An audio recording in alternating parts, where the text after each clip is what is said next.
बच्चों आज हम लोग यूनिट 2 देखेंगे विद्युत धारा। जैसे कि आपने 10वीं कक्षा में पढ़ा होगा विद्युत धारा के बारे में, हम उसी के बारे में थोड़ा सा डिस्कस करते हैं। पहले विद्युत धारा से पहले हम लोग पहले चैप्टर को लेके चलते हैं। पहले चैप्टर से हम लोग विद्युत धारा तक पहुंचेंगे कि कहां से इसके बारे में हम लोग को जानकारी मिलेगी। तो सबसे पहले आपने पहले लेसन में जो पढ़ा है वो पढ़ा है जब आपका आवेश क्या होता है, स्थिर होता है। जब आवेश स्थिर हो, जब आवेश स्थिर हो तब हम किसके बारे में पढ़ते हैं, स्थिर विद्युत के बारे में पढ़ते हैं। तब हम किसके बारे में पढ़ते हैं, स्थिर विद्युत के बारे में पढ़ते हैं। उसी प्रकार जब आवेश, अब आवेश स्थिर था एक समय, अब यदि आवेश क्या हो, गतिमान, आवेश क्या होना चाहिए, गतिमान, गतिमान, तब हम किस चीज के बारे में पढ़ेंगे, तब हम लोग पढ़ेंगे विद्युत धारा। लेकिन इस गतिमान आवेश में भी दो प्रकार की गतियां होती हैं। इन दो गतियों के बारे में पहले देख लेते हैं। तो गतिमान आवेश में पहली गति जो होगी वो नियत गति होगी, कांस्टेंट होगा, नियत गति होगी, और दूसरा होगा अनियमित गति, अनियमित गति, है ना। पहला होगा नियत गति, दूसरा होगा अनियमित गति। तो नियमित गति जब शब्द का प्रयोग हम कर रहे हैं तो इस समय हम किस चीज के बारे में पढ़ेंगे, विद्युत धारा के बारे में। किस चीज के बारे में पढ़ेंगे, विद्युत धारा के बारे में।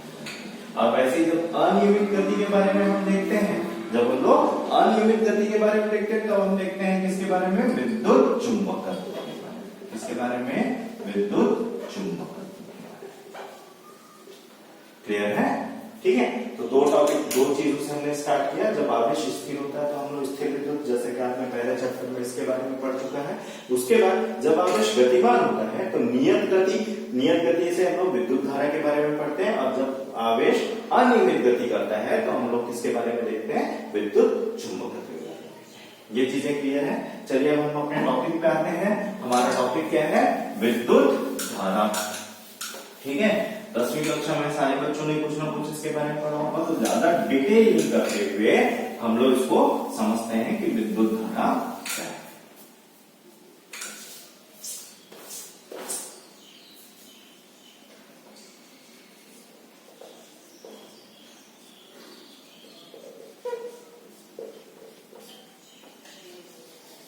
ठीक है, विद्युत धारा क्या है।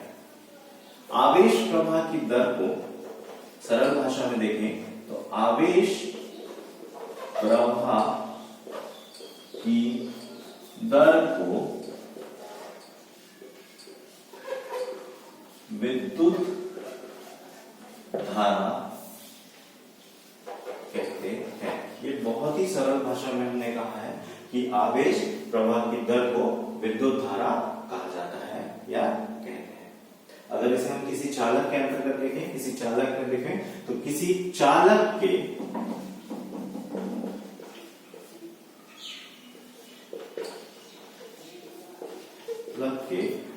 परिच्छेद, किसी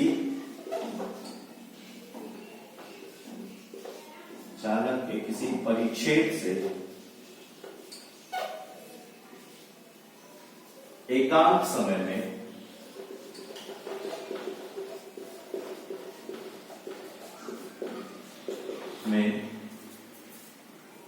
एकांक समय में गुजरने वाले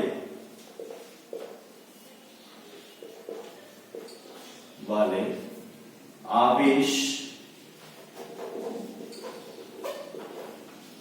मात्रा की दर, आवेश मात्रा की दर क्या कहलाती है, दर विद्युत धारा कहलाती है। ठीक है, किसी चालक के किसी परिच्छेद से एकांक समय में गुजरने वाले आवेश मात्रा की दर क्या कहलाती है, विद्युत धारा कहलाती है। इसको चलिए समझते हैं थोड़ा डायग्राम देख के। ये मान लीजिए चालक है ना, ये मान लीजिए कोई चालक है, ठीक है। इसका एक परिच्छेद ये ले लीजिए, ठीक है, ठीक। इस परिच्छेद से गुजरने वाले एकांक समय, मान मान लीजिए वो एकांक समय t है, t समय में गुजरने वाली आवेशों की मात्रा की दर क्या कहलाएगी? आपका विद्युत धारा। इसे Q/T से प्रदर्शित करते हैं। ठीक है, अब ये तो स्थायी धारा के लिए हो गया, है ना? ये किसके लिए हो गया? स्थायी धारा के लिए। लेकिन ये तो ये अपरिवर्तनीय नहीं है ना, ये तो बदलते रहेगा, आवेश की मात्रा बदलते रहेगी। जब हमको औसत देखना रहता है, क्या देखना रहता है? औसत धारा देखनी होती है। औसत धारा जब देखनी होती है तब हम देखते हैं इसे डेल Q/डेल T से। इस समय यहां से गुजरने वाले कुल, फिर यहां से गुजरने वाले कुल, फिर यहां से गुजरने वाले कुल जब हम देखेंगे तो डेल Q/डेल T आएगा। ठीक है, ये औसत धारा समझ में है? ये हो गया आपका समीकरण। ये क्लियर है आपको? इसमें एक क्वेश्चन पूछा जाता है, एक प्रश्न आता है आपके पास में। अच्छा, पहले तो हम लोग देख लेते हैं कि इसका मात्रक क्या होता है, धारा का मात्रक क्या है, इसको देखते हैं। ये क्लियर है? मिटा रहा हूं।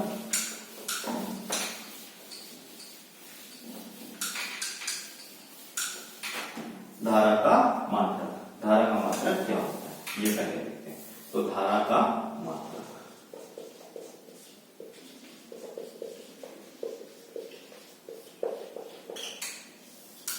ऐसा ही पद्धति में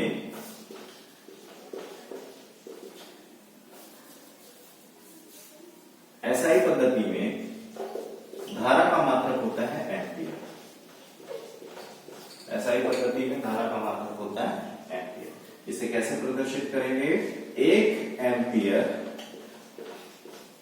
बराबर 1 कूलाम बटे 1 सेकंड।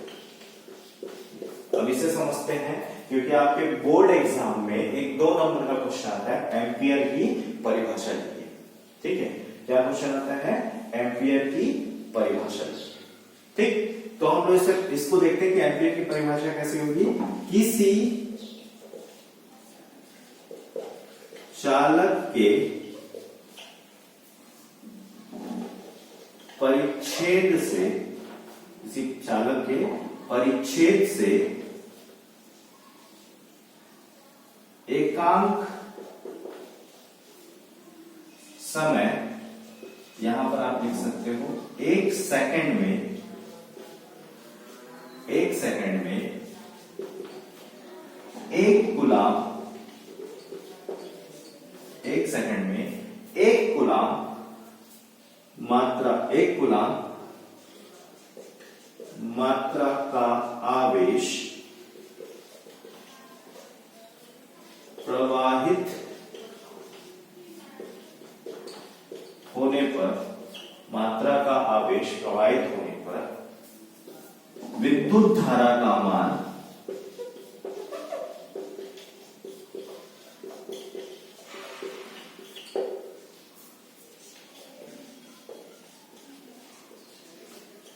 एम्पियर होता है। किसी चालक के परिच्छेद से एकांक समय 1 सेकंड में कुल में 1 कूलाम मात्रा का आवेश प्रवाहित होने पर विद्युत धारा का मान कितना होता है? 1 एम्पियर होता है। ये किसका परिभाषा हुआ? एम्पियर का परिभाषा। ये क्वेश्चन 2 नंबर का आता है कि एम्पियर की परिभाषा को समझाइए, एम्पियर की परिभाषा लिखिए। तब आप बताएंगे किसी चालक के परिच्छेद से एकांक समय मतलब 1 सेकंड में 1 कूलाम मात्रा का आवेश प्रवाहित होने पर विद्युत धारा का मान कितना होता है? 1 एम्पियर होता है। ये क्लियर है? चलिए, अब इसकी प्रकृति एक बार देखते हैं, उसको समझते हैं, ये भी समझना जरूरी है ना? ये क्वेश्चन आता है,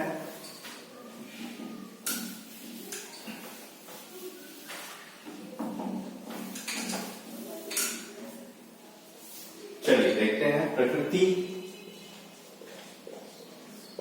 विद्युत धारा की प्रकृति क्या होती है, इसको समझना जरूरी है। विद्युत धारा की प्रकृति क्या होती है? ये सदिश है या अदिश है? तो यह क्या राशि है? अदिश राशि है। सर ये कैसे हो सकता है कि अदिश राशि है? इसमें तो इसकी दिशा भी होती है और इसका परिमाण भी होता है, परंतु ये अदिश राशि है। तो अदिश राशि होने के 2 कारण हैं, इसको समझिए। पहला कि जो विद्युत धारा है